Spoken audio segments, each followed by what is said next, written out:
quiet act of patriotism would ignite a firestorm. That afternoon, while trimming his bushes, Daniel noticed a woman in a pencil skirt and heels pacing up the sidewalk, phone in hand. Her name was Linda Parker, president of the Maple Ridge Homeowners Association. A perfectionist by reputation and self-appointed guardian of community aesthetics. She paused at his property, her eyes narrowing on the flagpole. That evening, Daniel found a letter taped to his front door. It bore the official HOA letterhead, complete with an embossed logo and an accusatory tone. The message was cold and bureaucratic. Flag installation in violation of HOA Policy Section 4.2. Unauthorized exterior display. He read it twice, unable to believe that flying the flag he'd fought for could possibly constitute a violation. The letter demanded removal within 10 days or face daily fines. The total would climb quickly, $50 a day plus administrative penalties. Daniel laughed, bitter and incredulous. The HOA enforced rules about paint colors, mailbox heights, and lawn edges, but this was something else. He placed the notice on his kitchen table and stared at it long into the evening. Anger simmered, but beneath it was something deeper. Disappointment that his neighbors could stay silent while pettiness mocked sacrifice. The days that followed were uneasy. Neighbors avoided eye contact. Some whispered their support but dared not voice it out loud. Others sided with the HOA, claiming rules are rules. Linda sent 3 more notices, escalating in tone, demanding compliance. But Daniel refused. Every morning, just as he'd done for years, he raised his flag. Rain or shine, standing at attention, hand over heart, shoulders squared. It became a quiet protest, one witnessed by the entire neighborhood. Then came the fines. A certified letter arrived, a bill for over $2,000 in penalties. The HOA claimed his continued defiance disrupted community harmony. They attached photos of his home, time-stamped and documented, as evidence of non-compliance. He felt a strange calm as he looked at those photographs. Proof of his patriotism turned into their weapon. The irony was sharp and bitter. Behind closed doors, Linda prepared her next move. For her, this wasn't about a flag. It was about authority. She had built her power in Maple Ridge by enforcing absolute conformity. If Daniel won even once, her control would fracture. That could not happen. What began as petty irritation now became something much larger, an ugly collision between principle and power. One morning, Daniel awoke to find something new. A bright orange notice staked into his lawn. Motion filed. Property under review for eviction proceedings. His chest tightened. They were actually trying to remove him from his own home because of a flag. He stepped onto his porch, the flag rippling gently above him, catching the morning light. Beyond the horizon, thunder began to roll. It wasn't from the sky. It was coming for Maple Ridge. The days that followed the eviction notice felt eerily quiet, like the calm before a storm. Daniel Reed had faced worse in his life. Enemy fire, sleepless nights in deserts halfway across the world, but nothing compared to the betrayal unfolding on his own street. Maple Ridge was supposed to be his refuge, the place he retired to in peace. Instead, it had become a battlefield of paperwork and pride. The HOA's legal notice lay open on his kitchen table, surrounded by bills, photographs, and an old leather folder stamped with military insignias. He had never imagined he'd need to use his tactical mind on home soil, but there he was, mapping his defense against bureaucrats in business suits instead of soldiers. The fines kept coming. Every day a new envelope, every one heavier than the last. Soon, the total ballooned past $5,000. The HOA claimed refusal to comply and disruption of visual standards, as though patriotism were an offense against paint codes. Neighbors began to notice the tension. Cars slowed in front of his home. People peered from behind blinds, and next-door conversations ended abruptly whenever he stepped outside. Yet the flag still flew, straight and proud, cutting the spring wind above his porch. Then came the first real strike.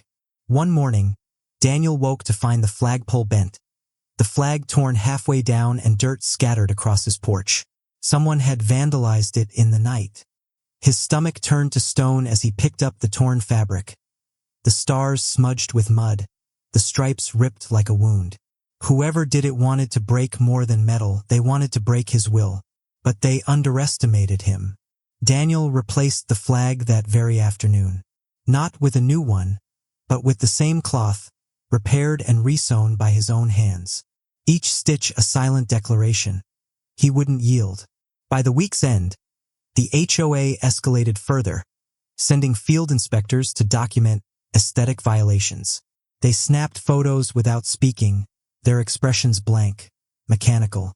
The images of his porch, his mailbox, even the gravel near his flower beds, became their ammunition. Linda Parker, HOA president, convened an emergency board meeting. Behind closed doors, she declared Daniel a repeat offender, citing community disruption. Her words carried poison, a claim that his defiance promoted division and set a dangerous precedent.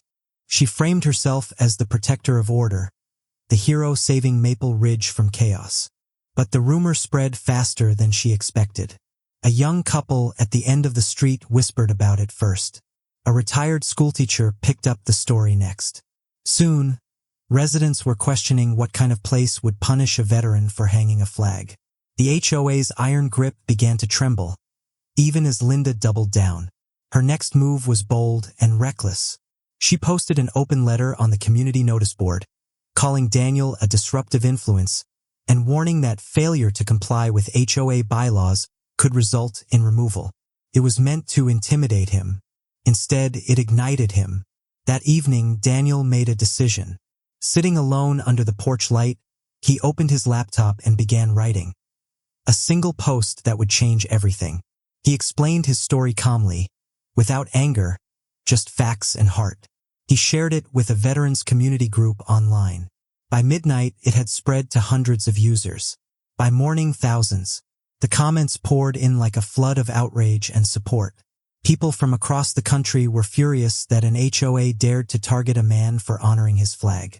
Journalists started calling, messages poured into his inbox, and by the next evening, a local news crew was camped outside his home.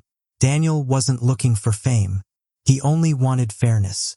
But now it was too late to stop the storm he'd set in motion. Under the harsh glow of TV lights, the flag waved proudly once more, silhouetted against the rising moon. The same symbol they tried to erase now shimmered across millions of screens. And while Linda Parker still believed she could control the narrative, the truth had already escaped her grasp. The battle was no longer between her and one man. It was between her petty rules and the spirit of a nation that refused to bow. That night, Daniel slept peacefully for the first time in weeks. Because for the first time, he wasn't fighting alone. Morning came with the hum of camera equipment and murmured voices outside Daniel's home. What had started as a small act of defiance had become a national story. The local news segment ignited a chain reaction. Radio hosts debated it, veterans groups weighed in, and social media turned his flag into a symbol of resistance. Across the country, people saw more than a man and his flag. They saw a reflection of something familiar, a struggle between pride and bureaucracy, principle and control. From his porch, Daniel watched as strangers stopped by to leave small flags by his fence, each one planted like a message. You're not alone. But behind the show of support, the HOA was unraveling. Linda Parker felt power slipping through her fingers. What she had once controlled with fear now mocked her from TV screens. She hadn't expected the story to spread. Certainly not this fast. Neighbors she'd once counted as allies now avoided her gaze. Still, she refused to yield. At the next board meeting, she called for emergency legal enforcement. Her voice, usually calm and confident, cracked with frustration as she accused Daniel of staging a media circus and violating HOA confidentiality clauses. To her, this wasn't about principle anymore. It was about saving face. Daniel, meanwhile, kept his composure. Years of discipline had taught him when to act and when to wait. He spent his evenings reading state laws and homeowner statutes, studying each clause and amendment line by line. Somewhere in the maze of regulations, he knew, was the truth that would set this right. By midweek, his front yard looked like a small gathering ground. Veterans, journalists, and neighbors filled his driveway. A retired Army judge dropped off a stack of legal precedents. A retired colonel even called it the new Lexington of American property rights. The rising tension reached a breaking point when a letter arrived from the HOA's attorney. The words were bold and threatening. Failure to pay accumulated fines would trigger a lien against his property. It was the final escalation, a move meant to crush him financially where intimidation had failed. For a moment, Daniel felt the sting of exhaustion. He had defended his country, buried friends, and lost sleep to nightmares most would never understand. Now, he was being attacked by his own community for doing what came naturally, honoring the flag. But giving up wasn't an option. It never had been. He reached out to a Veterans Legal Aid Foundation that had already heard about his story. Within hours, they took the case pro bono. Their lead attorney, a sharp, unflinching woman named Claire Dalton, built a defense centered around the freedom to display the American Flag Act, a federal law explicitly protecting homeowners' right to fly the flag, even under HOA regulations. The law was clear, and Daniel's case was airtight. The next day, his attorney sent a cease and desist letter to Maple Ridge HOA, warning of federal penalties for harassment and violation of protected rights. The ripple effect was immediate. When the letter reached Linda's desk, panic set in. She convened another board meeting, but this time her allies didn't show. Whispers of resignation spread through her inner circle. She was facing legal exposure, reputational ruin, and the wrath of an entire community she'd once dominated. That same night, the television by Daniel's window played a national primetime segment. The Veteran versus. The HOA flashed across the screen. A photo of him standing tall beneath his flag filled millions of living rooms. The narration struck deep. One man's fight for the right to fly his flag has reignited a conversation about freedom across America. In that moment, Daniel realized something profound. This wasn't just his battle anymore. It belonged to thousands who had faced the same kind of quiet oppression, the same small-minded cruelty disguised as community policy. Outside, under the soft glow of streetlights, Daniel's neighbors began to step forward. The retired teacher planted another flag in her yard. Then a young couple did the same. One by one, more followed. By midnight, Maple Ridge shimmered with red, white, and blue, hundreds of flags dancing in the wind. Linda Parker woke the next morning to find her perfect, uniform neighborhood transformed into a sea of freedom she couldn't control. And somewhere between the colors waving and the quiet pride filling the air, Daniel finally smiled. The war for Maple Ridge was far from over, but its outcome had already begun to take shape. By sunrise, Maple Ridge looked like a different place. The rows of nearly identical houses used to blend together in dull conformity. Now, the colors of freedom rippled across every yard. Flags lined the neighborhood, their fabric glinting in the morning light like waves on a red, white, and blue sea. It wasn't a protest anymore, it was unity. Daniel Reed watched from his porch with quiet pride. His flag still stood at the center of it all, the first one to rise, and the one that had sparked them all to follow. He wasn't smiling out of victory or spite. He smiled because the silence that had once kept his neighbors afraid was gone. They had chosen to stand up, even if it meant challenging the authority that had ruled over them for years. Meanwhile, inside her pristine two-story home, Linda Parker could hear it all. Reporters outside, murmured interviews, children laughing as they helped plant flags. She drew the curtains tighter, glaring through the sliver of morning light that crept through. The HOA board had dissolved overnight. Her vice president, secretary, and treasurer had all resigned by email, citing irreconcilable differences and public backlash. Her phone didn't stop ringing. The first call came from the state housing department, demanding an investigation into allegations of harassment and misuse of HOA funds. The second came from a local attorney representing several homeowners who planned to sue for unjust fines. Every pillar of her carefully built power was crumbling. And yet, she still refused to admit defeat. Late that afternoon, she released an official HOA press statement to local media, blaming miscommunication for the flag controversy. Her words were hollow and sharp, pretending sympathy while doubling down on legal jargon. But it was too late. The internet had already claimed the narrative. The story of the veteran and the flag hit national news by evening. Dozens of HOAs across the country were being called out by their own residents, emboldened by what Daniel had done. Talk shows discussed it, petitions circulated, and hashtags like #LetTheFlagFly trended for days. The pressure shredded what was left of Maple Ridge's authority. The homeowners, long silent under Linda's reign, demanded an emergency meeting to disband the HOA entirely. Hundreds gathered in the community hall that night, the same place where so many unfair rulings had been signed and sealed. Linda arrived late, her posture still stiff with pride. But the murmurs in the crowd turned to open disapproval. One by one, residents stood up to speak, not about Daniel's flag, but about years of fear, intimidation, and pettiness. The retired teacher recalled being fined for planting tulips without landscape approval. A young couple described being threatened for parking a moving truck overnight. The room filled with years of pent-up frustration until the floorboards seemed to hum with anger.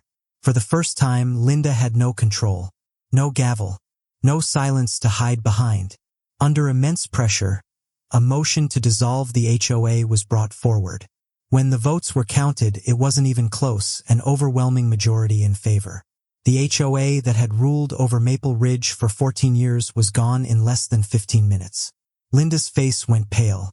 She left the hall quietly, her heels tapping like echoes of defeat, followed by silence from the community she once commanded. Outside, Daniel stood near the steps, the flagpole behind him glowing softly under the street lamp. When he looked around, he saw not rebellion, but relief.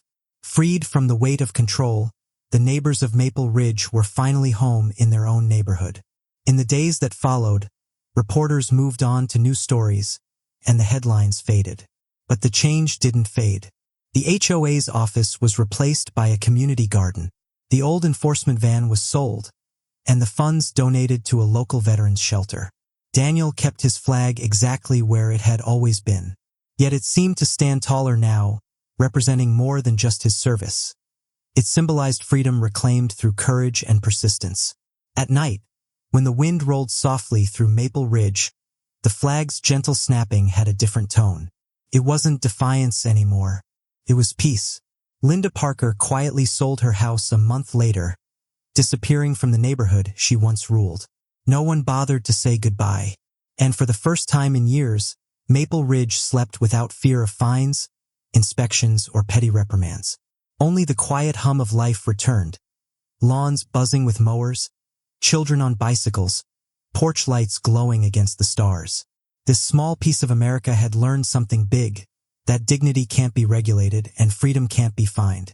As he sipped his evening coffee, watching the flag sway gently in the twilight, Daniel felt something rare, contentment. The kind that only comes after a hard-won peace. Across the street, another flag rose from a neighbor's porch. Then another, and another. Maple Ridge had finally remembered what it meant to be free. Months passed, and Maple Ridge found its rhythm again, this time without rules taped to doors or threats disguised as memos. The air felt lighter, freer. Children played where signs once read, "Restricted Area." Gardens bloomed in wild colors instead of manicured rows. For the first time in years, the neighborhood looked alive. For Daniel Reed, life had slowed to a warm calm. The storm had moved on, but its echoes still lingered, carried through countless emails and calls from people across the country who had heard his story. Some thanked him for standing up to their own HOAs. Others simply said his flag gave them courage. He never sought fame, yet somehow, his little porch in Maple Ridge had become a symbol, an image of quiet defiance that spread far and wide. News outlets called it the flag that fought back. Veterans groups turned it into a rallying symbol, and homeowners everywhere began reevaluating their rights. Daniel didn't see himself as a hero. He saw himself as a man who simply refused to lower what he believed in. But as time went on, he realized he had accomplished something far larger. He hadn't just changed one neighborhood, he had shifted something deeper. One crisp autumn morning, before sunrise, Daniel brewed his coffee and stepped outside. The air was cool, the grass wet with dew. His flag swayed gently in the early wind, edges glowing in blue dawn light. In that still moment, everything around him felt right again. Neighbors were waking, each home now carrying its own small mark of individuality. Planters, porch swings, and flags of their own. Where sameness once ruled, now personality thrived. Maple Ridge had learned that life was meant to be lived, not managed. From his porch, Daniel could see evidence of change everywhere. The community garden, built where the HOA's old office had once stood, overflowed with vegetables and laughter.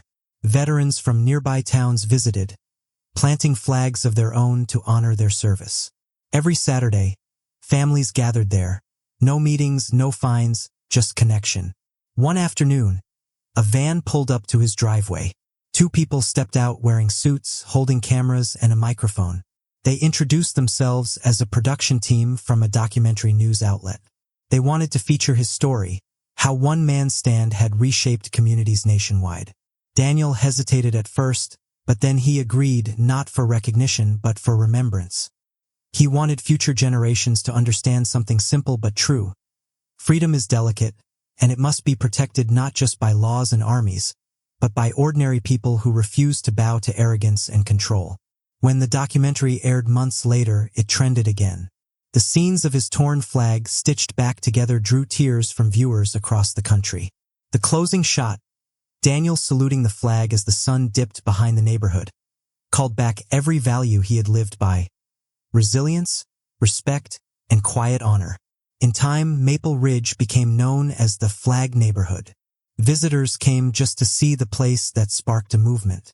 But amidst the attention and admiration, Daniel remained humble. His mornings still started with coffee and calm. His evenings still ended with him sitting quietly beneath the glow of a porch light. One afternoon, a small boy from down the street came by carrying a folded American flag. He looked up at Daniel and asked if he could learn how to hang it properly. Daniel smiled, his eyes softening in a way only a veteran's could. Together, they raised it beside the boy's front porch, the fabric catching the same wind that once carried so much conflict and now brought only peace. As the years rolled on, Daniel grew older but never stopped his ritual. Each morning, he'd still lift the flag into the dawn, his hands steady, his chest full. It wasn't defiance anymore, it was gratitude. And on the day he could no longer do it himself, his neighbors silently took up the duty. Each dawn, one of them would step onto his porch, raise the flag, and let it wave like it always had. They called it the Maple Ridge Promise. The promise that no rule, no authority, no form of control would ever dictate the right to honor what you love. Long after Daniel was gone, his home remained standing. A simple house on a quiet street, with a flag that never once came down. It no longer belonged to one man. It belonged to everyone who passed by and remembered what it stood for. And when the wind swept across Maple Ridge at sunset, rustling through the endless rows of flags, they seemed to whisper one truth into the fading light. Freedom, once claimed, never fades.